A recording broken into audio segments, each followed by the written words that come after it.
বছর এই দেশের বয়স হয়ে গেছে। এই 55 বছর বয়সে অন্তত পক্ষে 10টি সরকার অতিবাহিত হয়ে গেছে। 10টি সরকারের কোন সরকারই এ দেশ থেকে সুদ ঘুষ দুর্নীতি রাহাজানি হানাহানি দূর করতে পারে নাই। আমরা ইনশাল্লাহ আগামী 12ই ফেব্রুয়ারি বাংলাদেশ জামাতি ইসলামীকে জয়যুক্ত করতে পারলে, বাংলাদেশ জামাতি ইসলামীকে যদি আপনারা রাষ্ট্র পরিচালনার ক্ষমতা দেন, রাষ্ট্র পরিচালনার দায়িত্ব দেন, বাংলাদেশ জামাতি ইসলামী এই দেশ থেকে ঘুষ সুদ দুর্নীতি চাঁদাবাজি সন্ত্রাসী দূর করবে ইনশাআল্লাহ। বাংলাদেশ জামাতি ইসলামী এ দেশ থেকে দুর্নীতি দূর করার জন্য ঐক্যবদ্ধ হয়েছে। তাই আপনারা সকলে মিলে আসুন, আমরা সকলে মিলে একসাথে একটি সুন্দর বাংলাদেশ গড়ে তুলি। আগামী 12ই ফেব্রুয়ারি 2টি ভোট অনুষ্ঠিত হতে যাচ্ছে। একটি হলো গণভোট, হ্যাঁ এবং না।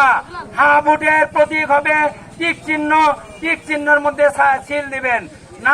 না প্রতীকের প্রতীক হলো ক্রোধ চিহ্ন, ক্রোধ চিহ্নতে আমরা ভোট দেব না। হ্যাঁ ভাটকে টিক চিহ্নতে সিল দিলে কি লাভ হবে?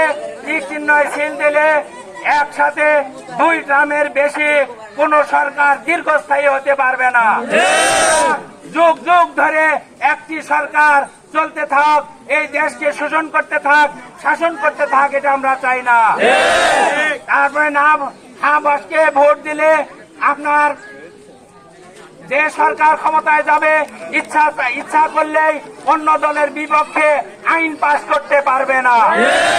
এই জন্য দেশের মঙ্গলের জন্য, দেশের স্বাধীনতার জন্য, দেশের সার্বভৌমত্ব রক্ষার জন্য আবাসকে ভোট দেওয়া আমাদের জন্য অতীব জরুরি। সম্মানিত ভাই সকল, বাংলাদেশ জামাতি ইসলামী ঘোষণা করেছে চলো একসাথে করি বাংলাদেশ। এই স্লোগানকে সামনে নিয়ে বাংলাদেশের উন্নয়নের জন্য, বাংলাদেশ থেকে ঘুষ চাঁদাবাজি দুর্নীতি দূর করার জন্য আপনাদের একান্ত সহযোগিতা প্রয়োজন, আপনাদের দোয়ার প্রয়োজন, আপনাদের ভোটের প্রয়োজন। তাই অ্যাডভোকেট মাওলানা নাজমুল হক সাঈদীর সালাম নিন, দাঁড়িপাল্লা মার্কায় ভোট দিন। ডাক্তার শফিকুর রহমানের সালাম নিন, দাঁড়িপাল্লা মার্কায় ভোট দিন।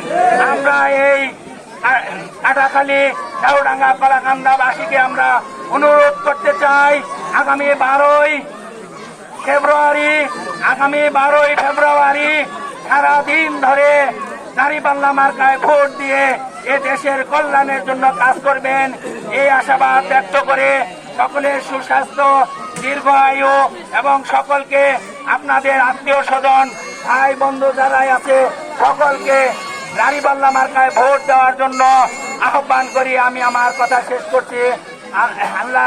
আল্লাহ হাফেজ। বাংলাদেশ জিন্দাবাদ, জামাতি ইসলামী জিন্দাবাদ, দাঁড়িপাল্লা জিন্দাবাদ। সম্মানিত ভাই সকল, আমরা সামান্য একটু